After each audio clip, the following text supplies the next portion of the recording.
Hi, this is Diana van Giersbergen from Xandria. Hail and kill everybody. This is Ross the Boss from New York City. This is Brittany Slays from Unleash the Archers. Hey, this is Cam Pipes from 3 Inches of Blood. This is Cobra Page from Cobra and the Lotus. Hey guys, this is Stu from Death Dealer, and you're listening to the Great Metal Debate Podcast.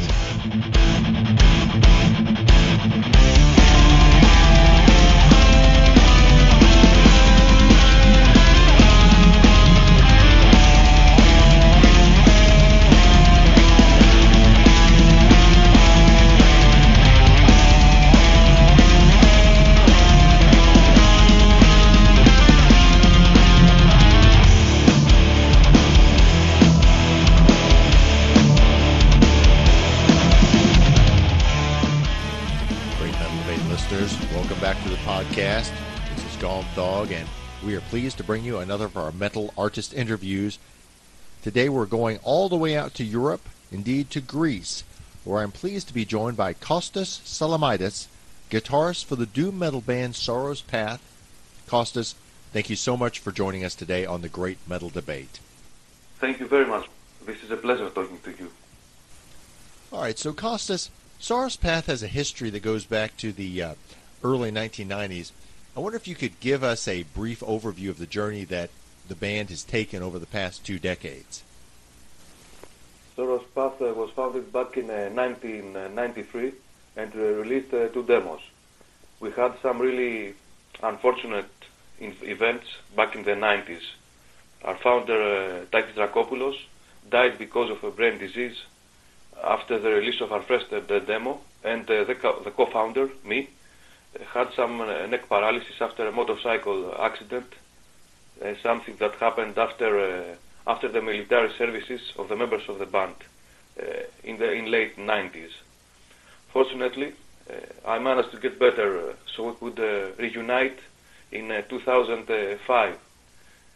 Back then we released our demos from Greek Hit Metal Records. The top moments of our comeback were some great lives, both in Greece and abroad, starting in this period, 2005, and coming nowadays with 2 album releases from 2 German labels. Our debut from Rock It Up, released back in 2010, and our latest effort last September by Iron Shield Records. How would you describe the sound of Sorrow's Path, and what bands have most influenced you? Our main goal, like every band, is to create a personal style within the genre we move.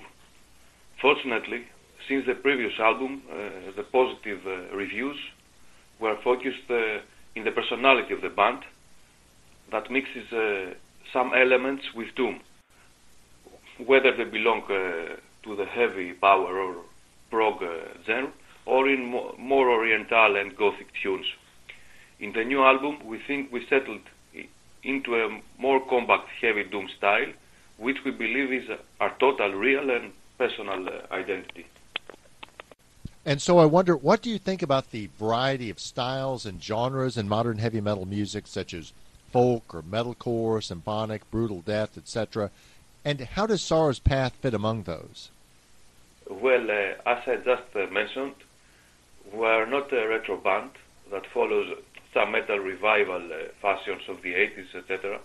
We appreciate and respect all styles of metal and music in general, but for our band we are trying to achieve a personal and modern sound that will never betray our roots, of course, that is to say, heaven to metal.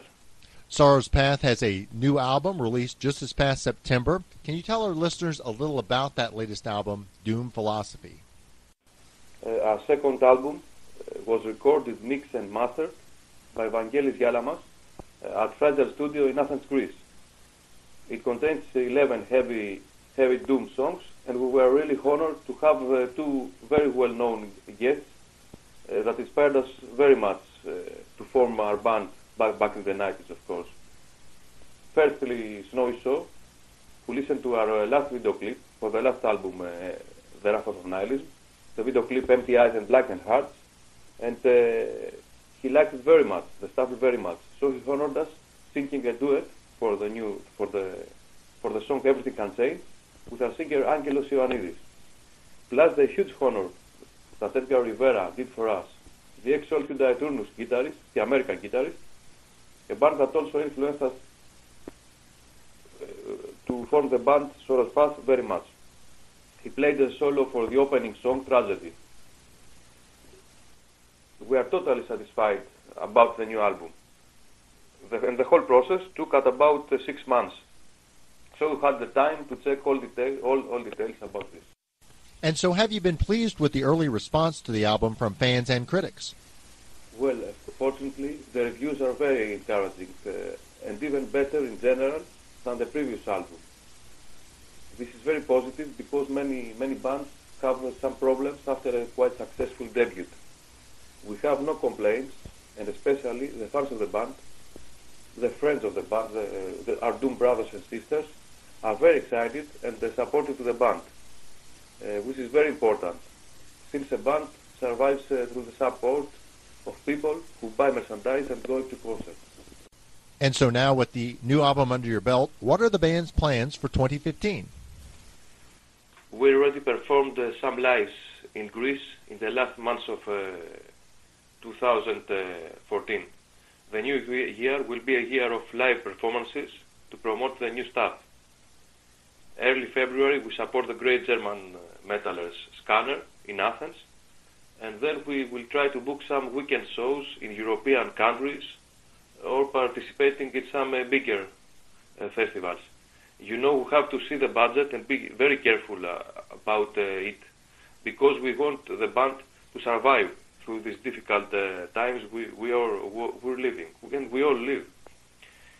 We are already very satisfied about the sales, so we have to be even more careful now for not spending this precious budget that will be useful for our upcoming release. Sounds like exciting times ahead for the band.